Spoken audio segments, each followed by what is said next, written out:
تو حضرت ابراہیم علیہ الصلوۃ والسلام نے ان بتوں کو توڑا تو سب سے بڑے بت کو حضرت ابراہیم علیہ السلام نے چھوڑ دیا۔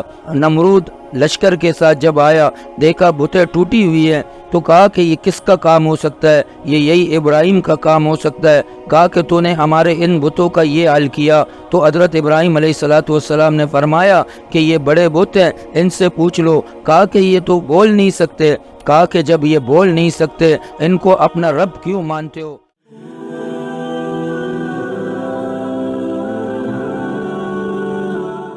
اعوذ باللہ من الشیطان الرجیم، بسم اللہ الرحمن الرحیم۔ حضرت ابراہیم علیہ الصلوۃ والسلام جس وقت پیدا ہوئے تو اس وقت نمرود کا ڈنکا تھا، نمرود کی بادشاہت تھی کہ نمرود کے لیے ہندوستان، ترکستان ٹیکس آتے تھے ہر جگہ سے کہ وہ ٹیکس جمع کرتا تھا۔ پھر اللہ نے مال و دولت سے بھی اسے نوازا تھا، لیکن بڑا متکبر، بڑا مغرور تھا، اسے غرور تھا اور اپنے آپ کو بڑا سمجھتا تھا کہ میں سب سے بڑا ہوں، سارے میرے ماتحت ہو جائیں، مجھے سجدہ کرنے والے بن جائیں۔ اب اس وقت حضرت ابراہیم علیہ الصلوۃ والسلام کی پیدائش تھی کہ نمرود کے پاس جادوگر نجومی بھی جمع تھے۔ تو جادوگروں نے کہا کہ اے نمرود، ایک بچہ پیدا ہوگا جو تیری سلطنت کو تباہ کر دے گا۔ تو نمرود نے حکم جاری کیا کہ آج کے بعد کوئی شوہر اپنی بیوی کے پاس نہ جائے، یعنی ہم بستری نہ کرے اس سے۔ یہ نمرود کا آرڈر تھا اور سخت آرڈر تھا، تو اس پر عمل درآمد ہوا۔ لیکن نمرود کا پہرے دار جو آزر تھا، حضرت ابراہیم علیہ الصلوۃ والسلام کے والد تھے، وہ نمرود کے پہرے دار تھے۔ تو وہ جب پہرے میں تھے، نمرود سوئے ہوئے تھے، تو حضرت ابراہیم علیہ الصلوۃ والسلام کی والدہ آئی آزر کے پاس اسی وقت۔ تو آزر کو خواہش ہوئی اور انہوں نے دخول کیا، یعنی امبستری کی۔ تو 3 دن کے اندر اندر عمل ٹھہر گیا۔ باپ کی پشت سے شکم مادر تک ماں کے پیٹ میں وہ نطفہ ٹھہر گیا۔ اب حضرت ابراہیم علیہ الصلوۃ والسلام کی پیدائش کا مسئلہ، وہ نطفہ ٹھہر گیا۔ تو نجومیوں سے جب پوچھا کہ اب کیا معاملہ ہے، کہا کہ وہ بچہ تو شکم مادر ماں کے پیٹ میں بھی آ چکا ہے۔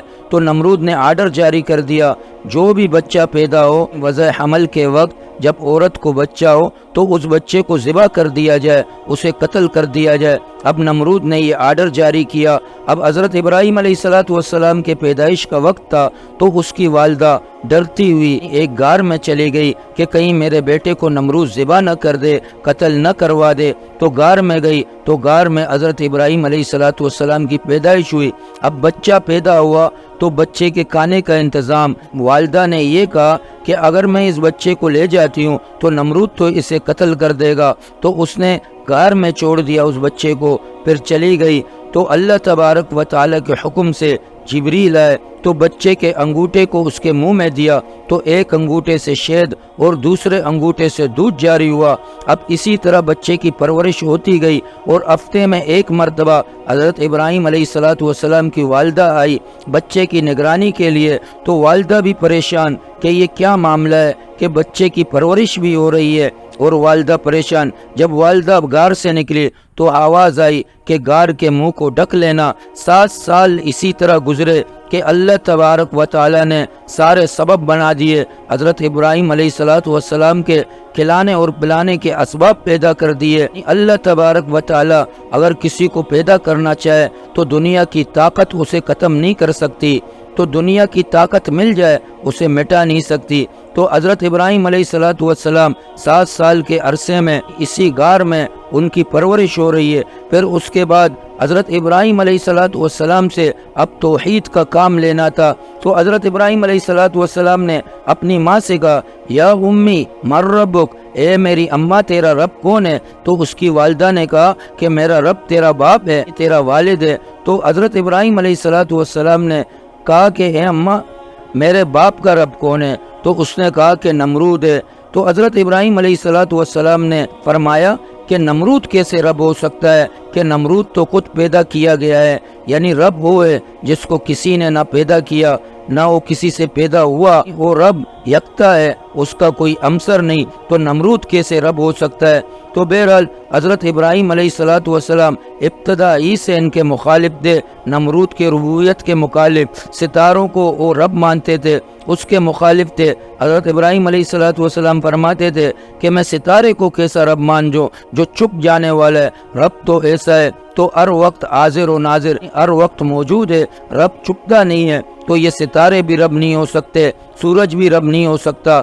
تو بہرحال نمرود کو اس پر غصہ تو تھا، لیکن ایک مرتبہ یوم عرفہ کا دن تھا، یہ میلے میں گئے اور ان کے بت تھے، تو حضرت ابراہیم علیہ السلام نے ان بتوں کو توڑا تو سب سے بڑے بت کو حضرت ابراہیم علیہ السلام نے چھوڑ دیا، تو کسی کے ہاتھ توڑے، کسی کے پاؤں توڑے، تو شیطان نے واویلا مچایا کہ تم میلے میں ہو، وہاں پر تمہارے بتیں ٹوٹ گئی ہیں۔ تو بہرحال نمرود لشکر کے ساتھ جب آیا، دیکھا بتیں ٹوٹی ہوئی ہیں، تو کہا کہ یہ کس کا کام ہو سکتا ہے؟ یہی ابراہیم کا کام ہو سکتا ہے۔ جب حضرت ابراہیم علیہ السلام کو پکڑا، اسے لے آئے، کہا کہ تو نے ہمارے ان بتوں کا یہ حال کیا، تو حضرت ابراہیم علیہ السلام نے فرمایا کہ یہ بڑے بت ہیں، ان سے پوچھ لو۔ کہا کہ یہ تو بول نہیں سکتے۔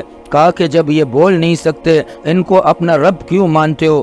تو بعض لوگوں نے خفیہ کلام کیا کہ واقعتاً حضرت ابراہیم علیہ السلام تو صحیح کہہ رہے ہیں، لیکن نمرود کا ڈر تھا، اس لیے وہ اس بات پر آمادہ نہیں تھے کہ ہم حضرت ابراہیم علیہ السلام کے رب پر ایمان لے آئے۔ وآخر دعوانا الحمد للہ رب العالمین۔